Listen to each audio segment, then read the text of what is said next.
ವಸಿಷ್ಠರ ಶಾಪ. ಮಹಾತ್ಮರಾದ ಇಕ್ಷ್ವಾಕುಗಳ ವಂಶದಲ್ಲಿ ನಿಮಿ ಅಂತ ಒಬ್ಬ ರಾಜ ಇರ್ತಾನೆ. ಇವನು ಇಕ್ಷ್ವಾಕುವಿಗೆ 12ನೇ ಮಗನಾಗಿರ್ತಾನೆ. ಪರಾಕ್ರಮಶಾಲಿಯೂ ಧೈರ್ಯವಂತನೂ ಧರ್ಮವಂತನೂ ಆಗಿ ಸ್ಥಿರಚಿತ್ತನಾಗಿರ್ತಾನೆ. ಒಂದು ಸಲ ಗೌತಮರ ಆಶ್ರಮದ ಸಮೀಪದಲ್ಲಿ ದೇವತೆಗಳ ಪಟ್ಟಣವಾದ ಅಮರಾವತಿಯಂತಹ ಪಟ್ಟಣವನ್ನು ನಿರ್ಮಿಸ್ತಾನೆ. ನಿಮಿಯು ತಾನು ವಾಸ ಮಾಡಲು ನಿರ್ಮಿಸಿದ್ದ ಸುಂದರವಾದ ಆ ಪಟ್ಟಣಕ್ಕೆ ವೈಜಯಂತ ಅಂತ ಹೆಸರಿಟ್ಟು ಅಲ್ಲಿಯೇ ವಾಸಿಸ್ತಾ ಇರ್ತಾನೆ. ಒಂದು ಸಲ ನಿಮಿ ರಾಜನಿಗೆ ದೀರ್ಘಕಾಲದ ಯಜ್ಞವೊಂದನ್ನು ಮಾಡಿ ತಂದೆಯ ಮನಸ್ಸನ್ನು ಸಂತೋಷಪಡಿಸಬೇಕು ಅಂತ ಅಂದ್ಕೊಳ್ತಾನೆ. ರಾಜರ್ಷಿಯಾದ ನಿಮಿಯು ತನ್ನ ತಂದೆಯೂ ಮನುವಿನ ಮಗನೂ ಆದ ಇಕ್ಷ್ವಾಕಿನ ಆಜ್ಞೆಯನ್ನು ಪಡೆದು ಮೊದಲು ಬ್ರಹ್ಮರ್ಷಿಗಳಲ್ಲಿ ಶ್ರೇಷ್ಠನಾದ ವಸಿಷ್ಠರಿಗೆ ಯಜ್ಞಕ್ಕಾಗಿ ಆಮಂತ್ರಣವನ್ನು ಕೊಡ್ತಾನೆ.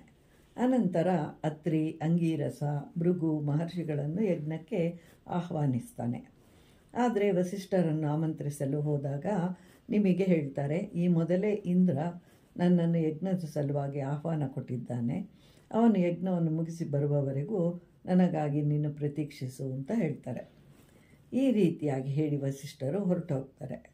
ಮಹಾಬ್ರಾಹ್ಮಣರಾದ ಗೌತಮನ ಮಹರ್ಷಿಯು ಬಂದು ನಿಮಿಯ ಯಜ್ಞವನ್ನು ಮಾಡಲು ಒಪ್ಕೊಳ್ತಾರೆ. ಅಲ್ಲಿ ವಸಿಷ್ಠರು ಇಂದ್ರನ ಯಜ್ಞವನ್ನು ಪೂರೈಸಲು ಪ್ರಾರಂಭಿಸಿದರು.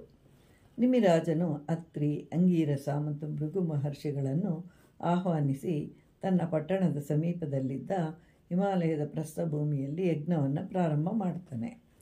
ನಿಮಿಯು 5000 ವರ್ಷಗಳವರೆಗೆ ಯಜ್ಞದಲ್ಲಿ ದೀಕ್ಷಿತನಾಗಿರ್ತಾನೆ. ಅಲ್ಲಿ ಇಂದ್ರನ ಬಳಿಗೆ ಹೋಗಿದ್ದ ವಸಿಷ್ಠರು ಇಂದ್ರನ ಯಜ್ಞವನ್ನು ಪೂರೈಸಿ ಯಜ್ಞದಲ್ಲಿ ಹೋತೃವಿಗೆ ಸಂಬಂಧಿಸಿದ ಕರ್ಮಗಳನ್ನು ನಿರ್ವಹಿಸಲು ನಿಮಿಯ ಬಳಿಗೆ ಬರ್ತಾರೆ. ಆದರೆ ಆ ವೇಳೆಗಾಗಲೇ ನಿಮಿಯು ಯಜ್ಞವನ್ನು ಮಾಡ್ತಾ ಇರೋದಾಗಿ ತಿಳಿದು ಆ ಕರ್ಮವನ್ನು ಮುಗಿಸಿರುವ ವಿಷಯ ವಸಿಷ್ಠರಿಗೆ ತಿಳಿಯುತ್ತೆ. ಇದರಿಂದ ಅವರಿಗೆ ಕೋಪ ಉಂಟಾಗುತ್ತೆ. ಆದರೂ ರಾಜನನ್ನು ನೋಡುವ ಇಚ್ಛೆಯಿಂದ ಮುಹೂರ್ತ ಕಾಲದವರೆಗೆ ಅಲ್ಲಿಯೇ ಕುಳಿತಿರ್ತಾರೆ. ಆದರೆ ಆ ಸಮಯದಲ್ಲಿ ನಿಮಿರಾಜನು ಗಾಢವಾದ ನಿದ್ರೆಯಲ್ಲಿರ್ತಾನೆ. ಎಷ್ಟು ಹೊತ್ತಾದರೂ ರಾಜನು ವಸಿಷ್ಠರ ಬಳಿಗೆ ಬರಲೇ ಇಲ್ಲ.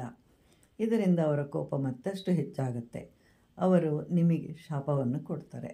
ರಾಜನೇ, ಮೊದಲು ನನಗೆ ಆಹ್ವಾನವನ್ನು ಕೊಟ್ಟು ಬಳಿಕ ನೀನು ಮತ್ತೊಬ್ಬರನ್ನು ಆಹ್ವಾನಿಸಿ ನನ್ನನ್ನು ಅವಮಾನಿಸಿದ ಕಾರಣವಾಗಿ ನಿನ್ನ ದೇಹವು ಚೇತನಾರಹಿತವಾಗಲಿ, ಅಂದರೆ ಸತ್ತು ಹೋಗ್ತೀಯಾ ಅಂತ ಅರ್ಥ.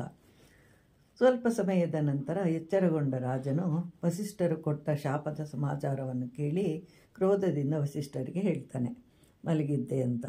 ಆದರೆ ನೀವು ಕೋಪದಿಂದ ನನ್ನ ಮೇಲೆ ಯಮದಂಡ ರೂಪವಾದ ಶಾಪಾಗ್ನಿಯನ್ನು ಕೊಟ್ಟಿದ್ದೀರಿ. ಆದುದರಿಂದ ಮಹರ್ಷಿಗಳೇ, ನಿಮ್ಮ ತೇಜೋಮಯವಾದ ದೇಹವು ಚೇತನಾಹೀನವಾಗಿ ಕೆಳಗೆ ಬಿದ್ದು ಹೋಗುತ್ತದೆ. ಇದರಲ್ಲಿ ಸಂಶಯವೇ ಇಲ್ಲ.